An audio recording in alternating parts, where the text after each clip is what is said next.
കേരളത്തിലെ ശിക്ഷാ തടവുകാരുടെ ശമ്പളം കുത്തനെ കൂട്ടി. 10 മടങ്ങാണ് കൂട്ടിയത്. 63 രൂപയുണ്ടായിരുന്ന ശമ്പളം 520 രൂപയാക്കി. 127 രൂപയുണ്ടായിരുന്ന ശമ്പളം 560 രൂപയാക്കി. 152 രൂപയുണ്ടായിരുന്ന ശമ്പളം 650 രൂപയിലധികമാക്കി. ഇങ്ങനെയാണ് ശമ്പള വർധനവ്. തടവുകാരുടെ അഭിമാനം സംരക്ഷിക്കാൻ വേണ്ടിയിട്ടാണെന്ന് പ്രത്യേക ഉത്തരവിലുണ്ടത്രേ. നാണം ഉണ്ടോടാ നിനക്കൊക്കെ? എനിക്ക് അറിയാൻ വേണ്ടി ചോദിക്കുക, നാണം ഉണ്ടോ? ഈ ഉത്തരവ് ഇറക്കിയത് ആരായാലും, ഏത് ഉദ്യോഗസ്ഥനായാലും, ഏത് മന്ത്രി ആയാലും, ഒരു സാധാരണക്കാരൻ എന്നുള്ള നിലയിൽ ഞാൻ ചോദിച്ചോട്ടെ, നാണം ഉണ്ടോ? ഉളുപ്പുണ്ടോ നിനക്കൊക്കെ?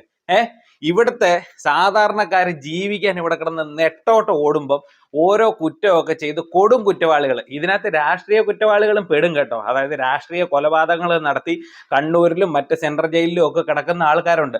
അവന്മാർക്കും ഇത് ബാധകമാണ്, ഈ ഉത്തരവ് ബാധകമാണ്. അതായത് സാധാരണക്കാരന്റെ പൈസ എടുത്ത് ഇവനൊക്കെ ദിവസക്കൂലി കൊടുക്കുന്നു. ഇത് മാത്രം പോരാ കേട്ടോ, ഇത്രയും മാത്രം ചെയ്താൽ പോരാ.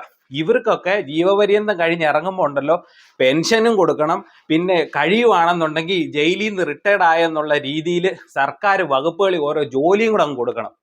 കഷ്ടം തന്നെടാ, കഷ്ടം തന്നെ.